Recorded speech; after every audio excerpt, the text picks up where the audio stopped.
ಎಲ್ಲರಿಗೂ ನಮಸ್ಕಾರ. ನನ್ನ ಹೆಸರು ಛಾಯಾ ಅಂತ. ಒಂದು ಕಾಲೇಜಲ್ಲಿ ಕೆಮಿಸ್ಟ್ರಿ ಪ್ರೊಫೆಸರ್ ಆಗಿ ವರ್ಕ್ ಮಾಡ್ತಾ ಇದ್ದೀನಿ. ನನ್ನ ಇಂಟೆನ್ಷನ್ ಏನು ಈ ಚಾನೆಲ್ನ ಸ್ಟಾರ್ಟ್ ಮಾಡೋದಕ್ಕೆ ಅಂದರೆ, ಸಾಧ್ಯ ಆದಷ್ಟು ಕೆಮಿಸ್ಟ್ರಿ ರಿಲೇಟೆಡ್ ಟಾಪಿಕ್ನ ಸಿಂಪಲ್ ಆಗಿ ಕನ್ನಡದ ಹೇಳುವಂಥ ಪ್ರಯತ್ನ ಮಾಡ್ತಿದ್ದೀನಿ. ಕೆಮಿಸ್ಟ್ರಿ ಇಷ್ಟ ಇಲ್ದಿರೋರ್ಗೂ ಕೆಮಿಸ್ಟ್ರಿ ಕಡೆಗೆ ಸೆಳೆಯುವಂಥ ಪ್ರಯತ್ನ ನಾನು ನನ್ನ ಚಾನಲಲ್ಲಿ ಮಾಡ್ತಾ ಇದ್ದೀನಿ. ಪರ್ಟಿಕ್ಯುಲರ್ಲಿ ಕನ್ನಡ ಮೀಡಿಯಂ ಹುಡುಗರಿಗೆ, ರೂರಲ್ ಹುಡುಗರಿಗೆ ಹೆಲ್ಪ್ ಆಗಲಿ ಅಂತ ಕೆಮಿಸ್ಟ್ರಿನ ಕನ್ನಡದ ಹೇಳುವಂಥ ಪ್ರಯತ್ನ ನನ್ನ ಚಾನಲ್ ಮುಖಾಂತರ ಮಾಡ್ತಾ ಇದ್ದೀನಿ. ನೀವೇನಾದರೂ ರಾಣಿ ಚೆನ್ನಮ್ಮ ಯೂನಿವರ್ಸಿಟಿನಲ್ಲಿ ಓದ್ತಾ ಇದ್ದೀರಾ, 4th ಸೆಮ್ ಇದ್ದೀರಾ ಅಂತಂದರೆ ನಿಮ್ಗೆ ಆಲ್ರೆಡಿ ಗೊತ್ತಿರುತ್ತೆ. ಕೆಮಿಸ್ಟ್ರಿನ one of the major subject ಆಗಿ ತೊಗೊಂಡಿದ್ದೀರಾ ಅಂದರೆ ಒಟ್ಟು 4 ಯೂನಿಟ್ ಇರುತ್ತೆ. 3ನೇ ಯೂನಿಟ್ ವೀಡಿಯೋಸ್ ನಾನು ಅಪ್ಲೋಡ್ ಮಾಡ್ತಾ ಇದ್ದೀನಿ. 3ನೇ ಯೂನಿಟಲ್ಲಿ 2 ಟಾಪಿಕ್ ಬರುತ್ತೆ. ಒಂದು ರಿಯಾಕ್ಟಿವ್ ಇಂಟರ್ಮೀಡಿಯೇಟ್ಸ್ ಬಗ್ಗೆ ಇದೆ, ಎರಡನೇದು ಐಡೆಂಟಿಫಿಕೇಶನ್ ಆಫ್ ರಿಯಾಕ್ಷನ್ ಮೆಕ್ಯಾನಿಸಮ್ ಅಂತಿದೆ. ಈಗ ರಿಯಾಕ್ಟಿವ್ ಇಂಟರ್ಮೀಡಿಯೇಟ್ಸ್ ಆ ಸೀರೀಸ್ನ ಶುರು ಮಾಡಿದ್ದೀನಿ. ಆ ಸೀರೀಸಲ್ಲಿ ನಾನು ಇವತ್ತು ಅಪ್ಲೋಡ್ ಮಾಡ್ತಾ ಇರುವಂಥದ್ದು 5ನೇ ವಿಡಿಯೋ ಅಪ್ಲೋಡ್ ಮಾಡ್ತಾ ಇದ್ದೀನಿ. ನಿಮ್ಗೆ ಆಲ್ರೆಡಿ ಗೊತ್ತಿದೆ, ರಿಯಾಕ್ಟಿವ್ ಇಂಟರ್ಮೀಡಿಯೇಟ್ಸ್ ಅಂದರೆ highly reactive species which has been generated before the formation of the product. ಅದಕ್ಕೆ ನಾವು ರಿಯಾಕ್ಟಿವ್ ಇಂಟರ್ಮೀಡಿಯೇಟ್ಸ್ ಅಂತ ಕರಿತೀವಿ. ಆ reactive intermediates are obtained by heterolytic cleavage or by homolytic cleavage. Heterolytic cleavage ಆದಾಗ ನಿಮಗೆ cations ಮತ್ತು anions ಬರುತ್ತೆ. If you have a negative charge on carbon, ಅದಕ್ಕೆ ನಾವೇನಂತ ಕರಿತೀವಿ, ಕಾರ್ಬನಿಯಾನ್ಸ್ ಅಂತ ಕರಿತೀವಿ. ಆ ಕಾರ್ಬನಿಯಾನ್ಸ್ ಹೇಗೆ ಜನರೇಟ್ ಆಗುತ್ತೆ, ಅದರ ಸ್ಟೆಬಿಲಿಟಿ ಏನು, ಅದರ ಸ್ಟ್ರಕ್ಚರ್ ಏನು, ಅದನ್ನೆಲ್ಲನೂ ಇವತ್ತು ಈ ವಿಡಿಯೋದಲ್ಲಿ ನಾನು ಇನ್ ಡೀಟೇಲ್ ಆಗಿ ಹೇಳೋಣ ಅಂತ ಅನ್ಕೊಳ್ತಾ ಇದ್ದೀನಿ.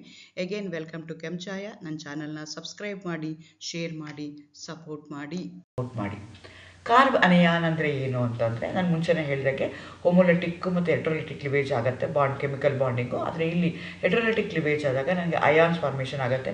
ಇದರ negative charge on the carbon, ಅಂಥ ಕಾರ್ಬನ್ಗೆ ನಾನು ಏನಂತ ಕರಿತೀನಿ, ಕಾರ್ಬನಿಯಾನ್ ಅಂತ ಕರಿತೀನಿ. They are highly reactive. ಅವ್ರ ಲೈಫ್ ಸ್ಪ್ಯಾನ್ ತುಂಬ ಕಡಿಮೆ ಇರುತ್ತೆ. Therefore we are going to call them as reactive intermediates. Actually they are going to have 8 electrons in their valence shell. They are called as Lewis spaces because the electron pair donors, they are electron rich species. ಅದಕ್ಕೆ nucleophiles ಅಂತಲೂ ಕರೀತಾರೆ. And therefore they easily ready to combine with a substance which can accept an electron pair. ಯಾವುದು positively charge ಇರುತ್ತಲ್ಲ ಅದ್ರ ಜೊತೆಗೆ ಅದು accept ಮಾಡಿಕೊಂಡು react ಮಾಡ್ಕೊಳ್ಳೋಕ್ಕೆ ತಿಳ್ಕೊಳ್ಳುತ್ತೆ. ವಾಟ್ ಆರ್ ಕಾರ್ಬೋಕಟಿಯಾನ್ಸ್ ಅಂದರೆ, ಅಥವಾ ವಾಟ್ ಆರ್ ಕಾರ್ಬನಿಯಾನ್ಸ್ ಅಂದರೆ, they are negatively charged ions. They are formed by the heterolytic cleavage of the covalent bond. They are electron-rich species. Therefore, they are called as nucleophiles and they are called as Lewis spaces. And always they go into interact with the species which have electrician ಜೊತೆಗೆ ಅದು react ಆಗುತ್ತೆ. Again ಹೆಟ್ರೋಲಿಟಿಕ್ ಕ್ಲಿವೇಜ್ ಆಗುತ್ತೆ. Example ತೊಗೊಳ್ಳೋಣ ಅಂದರೆ, ನಾನು lithium alkyl ಗ್ರೂಪ್ನ ತೊಗೊಳ್ತಾ ಇದ್ದೀನಿ. ಕ್ಲೀವೇಜ್ ಆಗುತ್ತೆ. CH3 ಕಾರ್ಬನಿಯಾನ್ ಬರ್ತೀರಿ, CH3- ಬರುತ್ತೆ, ಲಿಥಿಯಂ ಪ್ಲಸ್ ಬರುತ್ತೆ. This is the way you are going to get the compounds, organometallic compounds ಇರ್ಬೋದು. because all metals they are going to behave like an electropositive metals are electron donor. Carbon ಮೇಲೆ ನಿಮಗೆ negative charge ಬರ್ತಾ ಹೋಗುತ್ತೆ. that's the way I am going to get the carbanion. The stability of the carbanion can be explained using the resonance and the inductive effect. ಈ ಎರಡು effect ನಾವೇನಂತ ಕರಿತೀವಿ, electron transfer effects ಅಂತ ಕರಿತೀವಿ. ಒಂದು ಮಾಲಿಕ್ಯೂಲಲ್ಲಿ chemical reactions ಆಗಬೇಕು ಅಂತಂದರೆ polarity ಇರಬೇಕು. ಸೊ ಪೊಲಾರಿಟಿ ಹೆಂಗೆ ಇಂಟ್ರಡ್ಯೂಸ್ ಆಗುತ್ತೆ ಅಂದರೆ, by the transfer of electron from within the molecule. ಅದಕ್ಕೆ ಬೇರೆ ಬೇರೆ ಎಫೆಕ್ಟ್ಸ್ಗಳಿವೆ. ಅದಕ್ಕೆ ಎಲೆಕ್ಟ್ರಾನ್ ಟ್ರಾನ್ಸ್ಫರ್ ಎಫೆಕ್ಟ್ ಅಂತ ಹೇಳ್ತಾರೆ. ಇಂಡಕ್ಟಿವ್ ಎಫೆಕ್ಟ್ ಆಗ್ಬೋದು, ರೆಸೊನೆನ್ಸ್ ಎಫೆಕ್ಟ್ ಆಗ್ಬೋದು, ಎಲೆಕ್ಟ್ರೋಮೆರಿಕ್ ಎಫೆಕ್ಟ್ ಆಗಿರ್ಬೋದು, ಹೈಪರ್ ಕಾಂಜುಗೇಟಿವ್ ಎಫೆಕ್ಟ್. ಈ 4 ಎಫೆಕ್ಟ್ಗೆ ನಾವೇನಂತ ಕರಿತೀವಿ, ಎಲೆಕ್ಟ್ರಾನ್ ಟ್ರಾನ್ಸ್ಫರ್ ಎಫೆಕ್ಟ್ ಅಂತ ಹೇಳ್ತೀವಿ. ಆದರೆ stability of the carbanion can be explained using the resonance and inductive. Inductive effect ಅಂದರೆ ಏನು ಅಂತಂದರೆ, ಯಾವುದೇ ಒಂದು ಮಾಲಿಕ್ಯೂಲಲ್ಲಿ ಎಲೆಕ್ಟ್ರಾನ್ ಟ್ರಾನ್ಸ್ಫರ್ ಆಗುತ್ತೆ ಒಂದು ಕಡೆಯಿಂದ ಇನ್ನೊಂದು ಕಡೆಗೆ, because of the difference in their electronegativity values ಇದ್ದರೆ ಅಂಥದಕ್ಕೆ ನಾನೇನಂತ ಕರಿತೀನಿ, ಇಂಡಕ್ಟಿವ್ ಎಫೆಕ್ಟ್ ಅಂತ ಕರಿತೀನಿ. ಈಗ ನಾನು ಆಲ್ಕೈಲ್ ಕಾರ್ಬನಿಯಾನ್ನ ತೊಗೊಳ್ತೀನಿ, ಅದರದ್ದು ಸ್ಟೆಬಿಲಿಟಿನ ಇಂಡಕ್ಟಿವ್ ಎಫೆಕ್ಟಲ್ಲಿ ಹೇಳೋದಕ್ಕೆ ಟ್ರೈ ಮಾಡ್ತಾ ಹೋಗ್ತೀನಿ. ಸೊ ಕಾರ್ಬನಿಯಾನ್ ಇದೆಯಲ್ಲ, ಅದನ್ನು ನಾನು ಪ್ರೈಮರಿ, ಸೆಕೆಂಡ್ರಿ, ಟರ್ಷರಿ ಕಾರ್ಬನಿಯಾನ್ಸ್ ಅಂತ ಕ್ಲಾಸಿಫೈ ಮಾಡ್ತೀನಿ based on the R group attached to the carbanion. If it is attached to primary carbon, secondary carbon, tertiary carbon, ಯಾವ ಕಾರ್ಬನ್ ಅದು ಅಟ್ಯಾಚ್ ಆಗಿದೆ ನೆಗೆಟಿವ್ಲಿ ಚಾರ್ಜ್ ಅನ್ನೋದ್ರ ಮೇಲೆ ನಾನು ಪ್ರೈಮರಿ, ಸೆಕೆಂಡ್ರಿ, ಟರ್ಷರಿ ಕಾರ್ಬನಿಯಾನ್ ಅಥವಾ methyl ಕಾರ್ಬನಿಯಾನ್ ಅಂತ ಕನ್ಸಿಡರ್ ಮಾಡ್ತಾ ಇದ್ದೀನಿ. ಸೊ ಫಸ್ಟ್ ನಾನು ಮೀಥೈಲ್ ಕಾರ್ಬನಿಯಾನ್ ತೊಗೊಳ್ತೀನಿ. ಅಲ್ಲಿ ಏನಾಗುತ್ತೆ ಅಂತಂದರೆ, ಯಾವುದೋ R ಗ್ರೂಪ್ಗಳಿಲ್ಲ, ಬರೀ ಎಲ್ಲ ಹೆಚ್ಚಿದೆ. ಆದರೆ ಪ್ರೈಮರಿ ತೊಗೊಂಡ್ರೆ ಒಂದು CH3 ಗ್ರೂಪ್ ಇದೆ. ಅದೇ ಥರ ಸೆಕೆಂಡ್ರಿ ತೊಗೊಂಡ್ರೆ 2 CH3 ಗ್ರೂಪ್ ಇದೆ. ಟರ್ಷರಿ ತೊಗೊಂಡ್ರೆ 3 CH3 ಗ್ರೂಪ್ ಇದೆ. ನನಗೆ ಗೊತ್ತು. ಎಗೇನ್ ಇಂಡಕ್ಟಿವ್ ಎಫೆಕ್ಟ್ನ ನಾನು 2 ಥರ ಕ್ಲಾಸಿಫೈ ಮಾಡ್ತೀನಿ. ಒಂದಕ್ಕೆ ಪಾಸಿಟಿವ್ ಇಂಡಕ್ಟಿವ್ ಎಫೆಕ್ಟ್ ಅಂತ ಕರಿತೀನಿ, ಇನ್ನೊಂದಕ್ಕೆ ನೆಗೆಟಿವ್ ಇಂಡಕ್ಟಿವ್ ಎಫೆಕ್ಟ್ ಅಂತ ಕರಿತೀನಿ. ಸೊ ನೆಗೆಟಿವ್ ಇಂಡಕ್ಟಿವ್ ಎಫೆಕ್ಟ್ ಆದರೆ ಏನಾಗುತ್ತೆ ಅಂದರೆ, ಆ ಥರ ಗ್ರೂಪ್ಸ್ ಏನಾದರೂ ಇತ್ತು ಅಂತಂದರೆ, ನೆಗೆಟಿವ್ ಚಾರ್ಜ್ ಏನಿದೆಯಲ್ಲ, ಆ ನೆಗೆಟಿವ್ ಚಾರ್ಜ್ ಏನಾಗುತ್ತೆ, ಡಿಸ್ಪರ್ಸ್ ಆಗುತ್ತೆ ಅಥವಾ ಮಿನಿಮೈಸ್ ಆಗುತ್ತೆ. If it is electron withdrawing group. ಆ ಗ್ರೂಪ್ಸ್ ಏನು ಮಾಡುತ್ತೆ, ಎಲೆಕ್ಟ್ರಾನ್ಸ್ನ ತಮ್ಮ ಕಡೆಗೆ ಎಳ್ಕೊಳ್ಳೋದ್ರಿಂದ ಎಲೆಕ್ಟ್ರಾನ್ ವಿಡ್ರಾಯಿಂಗ್ ಗ್ರೂಪ್ ಆದರೆ -I ಗ್ರೂಪ್ ಆದರೆ ಅವಾಗ ಏನಾಗುತ್ತೆ, ಆ ನೆಗೆಟಿವ್ ಚಾರ್ಜ್ ಏನಾಗುತ್ತೆ, ಡಿಸ್ಪರ್ಸ್ ಆಗುತ್ತೆ, ಮಿನಿಮೈಸ್ ಆಗುತ್ತೆ ಅಥವಾ ನ್ಯೂಟ್ರಲೈಸ್ ಆಗುತ್ತೆ. ಅಥವಾ ಎಲೆಕ್ಟ್ರಾನ್ ಡೊನೇಟಿಂಗ್ ಗ್ರೂಪ್ಸ್ ಆಯಿತು ಅಂತಂದರೆ ಅವಾಗ ಏನಾಗುತ್ತೆ ಅಂದರೆ they also going to donate the electron, thereby negative charge of the central carbon atom will be increased. Neutralise ಆಗಲ್ಲ, ಅದು ಇನ್ಕ್ರೀಸ್ ಆಗುತ್ತೆ, ಅದ್ರ ಮ್ಯಾಗ್ನಿಟ್ಯೂಡು ಇನ್ಕ್ರೀಸ್ ಆಗ್ತಾ ಹೋಗುತ್ತೆ. ಸೊ ಹಾಗಾಗಿ ನಾವಿಲ್ಲಿ CH3 ಗ್ರೂಪ್ನ ತೊಗೊಂಡಿರೋದಕ್ಕೋಸ್ಕರ CH3 group is an electron donating group, it going to exert +I effect. So ಹಾಗಾಗಿ ಏನಾಗುತ್ತೆ ಅಂತಂದರೆ ಡಿಸ್ಟೆಬಿಲೈಸ್ ಮಾಡುತ್ತೆ, ಈ destabilize the carbon anion by localizing the negative charge ಅಂತ ಕಾರ್ಬನ್. ಮೊದಲೇ ಆ ಕಾರ್ಬನ್ಗೆ ಎಕ್ಸೆಸ್ ಆಫ್ ಎಲೆಕ್ಟ್ರಾನ್ಸ್ ಇದೆ, ಅದಕ್ಕೆ ಈ CH3 ಗ್ರೂಪ್ ಏನು ಮಾಡ್ತಾ ಇದೆ, they are also pushing their electron, thereby the negative charge and the carbon central carbon atom will increase. ಅದರ ಮ್ಯಾಗ್ನಿಟ್ಯೂಡ್ ಏನಾಗುತ್ತೆ, ಇನ್ಕ್ರೀಸ್ ಆಗುತ್ತೆ. ಮ್ಯಾಗ್ನಿಟ್ಯೂಡ್ ಇನ್ಕ್ರೀಸ್ ಆಯಿತು ಅಂದರೆ ಅದು ಡಿಸ್ಟೆಬಿಲೈಸ್ ಆಗುತ್ತೆ, it doesn't stay for a longer time, immediately change from stable ಫಾರ್ಮ್ಗೆ change ಮಾಡ್ಕೊಳ್ಳೋಕ್ಕೆ try ಮಾಡ್ತಾ ಇರುತ್ತೆ. ದೇರ್ಫೋರ್ ಟರ್ಷರಿ ಕಾರ್ಬೋಕೇಟಿಯಾನ್ ಏನಿದೆಯಲ್ಲ, with respect to CH3 group ಇರೋದು ತೊಗೊಂಡ್ರೆ, ಟರ್ಷರಿ ಕಾರ್ಬನಿಯಾನ ತೊಗೊಂಡ್ರೆ ಅವಾಗ ಏನಾಗುತ್ತೆ ಅಂತಂದರೆ that is least stable compared to that of methyl carbanion. Methyl ಕಾರ್ಬನೈನಲ್ಲಿ ಏನಾಗ್ತಾ ಇದೆ ಅಂದರೆ ಯಾವುದು CH3 ಗ್ರೂಪ್ಗಳಿಲ್ಲ, ಎಲೆಕ್ಟ್ರಾನ್ ಡೊನೇಟಿಂಗ್ ಗ್ರೂಪ್ಸ್ ಇಲ್ಲ, ಎಲೆಕ್ಟ್ರಾನ್ ವಿಡ್ರಾಯಿಂಗ್ ಗ್ರೂಪ್ ಇಲ್ಲ, H is a neutral molecule. ಹಾಗಾಗಿ ಆ ನೆಗೆಟಿವ್ ಚಾರ್ಜ್ ಏನಾಗುತ್ತೆ, it remains as negative charge. ಆದರೆ ಪ್ರೈಮರಿ ತೊಗೊಂಡ್ರೆ ಒಂದು CH3 ಗ್ರೂಪ್ ಇದೆ, ದಟ್ CH3 ಗ್ರೂಪ್ಸ್ನ ಎಲೆಕ್ಟ್ರಾನ್ ಡೊನೇಟಿಂಗ್ ಗ್ರೂಪ್ ಡೊನೇಟ್ ಮಾಡ್ತಾ ಇದೆ, ದೇರ್ ಬೈ ನೆಗೆಟಿವ್ ಚಾರ್ಜ್ ಅಂತ central carbon atom is increased. ಅದೇ ಥರ ಟರ್ಷರಿ ಸೆಕೆಂಡ್ರಿ ತೊಗೊಳ್ತಿದ್ರೆ 2 CH3 ಗ್ರೂಪ್ ಕೊಡ್ತಾ ಇದೆ, ಮಚ್ ಮೋರ್ ಇನ್ಕ್ರೀಸ್ ಆಗುತ್ತೆ. ಅದೇ ರೀತಿ ಟರ್ಷರಿ ತೊಗೊಂಡ್ರೆ ಆಲ್ ದಿ 3 ಕೊಡುತ್ತೆ. ಹಾಗಾಗಿ alkyl carbanions particularly with respect to CH3 ಗ್ರೂಪ್ನ ನಾನು ತೊಗೊಂಡ್ರೆ ಹೆಚ್ಚಿರುತ್ತಲ್ಲ, ಮಿಥೈಲ್ ಕಾರ್ಬೋಕೇಟಿಯಾನ್ ಮೋಸ್ಟ್ ಸ್ಟೇಬಲ್ ಆಗುತ್ತೆ, ಆಮೇಲೆ ಸೆಕೆಂಡ್ರಿ, ಆಮೇಲೆ ಪ್ರೈಮರಿ, ಸೆಕೆಂಡ್ರಿ ಆ್ಯಂಡ್ ಟರ್ಷರಿ ಈ ಥರ ಆಗ್ತಾ ಹೋಗುತ್ತೆ. ಸೊ ಅಲ್ಲಿ ಡಿಸ್ಟೆಬಿಲೈಸ್ ಆಗುತ್ತೆ. ಎಗೇನ್ ಎಲೆಕ್ಟ್ರಾನ್ ವಿಡ್ರಾಯಿಂಗ್ ಗ್ರೂಪ್ ಇತ್ತು ಅಂತಂದರೆ ಮೋಸ್ಟ್ ಸ್ಟೇಬಲ್ ಆಗುತ್ತೆ, ಎಲೆಕ್ಟ್ರಾನ್ ಡೊನೇಟಿಂಗ್ ಗ್ರೂಪ್ ಇತ್ತು ಅಂದರೆ ಲೆಸ್ ಸ್ಟೇಬಲ್ ಆಗುತ್ತೆ. This is exactly reverse of carbocation. ಕಾರ್ಬೋಕೇಟಿಯಾನ್ಗೆ ಏನು ಆರ್ಡರ್ ಇದೆಯಲ್ಲ, ಆರ್ಡರ್ ಎಕ್ಸಾಕ್ಟ್ಲಿ ಏನಾಗುತ್ತೆ ಇಲ್ಲಿ ರಿವರ್ಸ್ ಆಗ್ತಾ ಹೋಗುತ್ತೆ, because I am explaining with respect to inductive effect. ಅದೇ ರೀತಿ ನಾನು ಏನು ಮಾಡ್ಬೋದು ಅಂದರೆ ಇನ್ನೊಂದು ಎಲೆಕ್ಟ್ರಾನ್ ಟ್ರಾನ್ಸ್ಫರ್ ಎಫೆಕ್ಟ್ ಇದೆ, ಅದಕ್ಕೇನಂತ ಕರಿತೀವಿ ನಾವು, ರೆಸೊನೆನ್ಸ್ ಅಂತ ಕರಿತೀವಿ.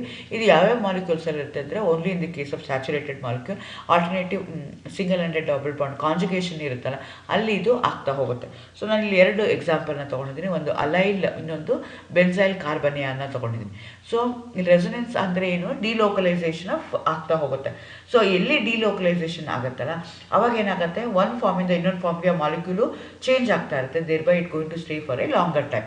ಈಗ ನೀವು ಅಲೈಲ್ ಕಾರ್ಬನಿಯಾನ್ನ ತೊಗೊಂಡ್ರೆ, ಅಲೈಲ್ ಕಾರ್ಬನಿಯಾನಲ್ಲಿ ನಾನು 2 ಸ್ಟ್ರಕ್ಚರ್ನ ಬರಿತಾ ಇದ್ದೀನಿ. ಒಂದು ಡಬಲ್ ಬಾಂಡ್ ಏನಿದೆಯಲ್ಲ, ಡಬಲ್ ಬಾಂಡಲ್ಲಿ ಯೂಶಲಿ ಒಂದು ಸಿಗ್ಮಾ ಬಾಂಡ್ ಇರುತ್ತೆ, ಒಂದು ಪೈ ಬಾಂಡ್ ಇರುತ್ತೆ. ಆ ಪೈ ಎಲೆಕ್ಟ್ರಾನ್ಸ್ ಏನಾಗ್ತಾ ಇರುತ್ತೆ, ಮೂವ್ ಆಗ್ತಾ ಇರುತ್ತೆ. It's delocalise, not localise. ಒಂದೇ ಕಾರ್ಬನ್ ಆಟಮ್ ಇರಲ್ಲ, it keep on moving from one atom to another atom.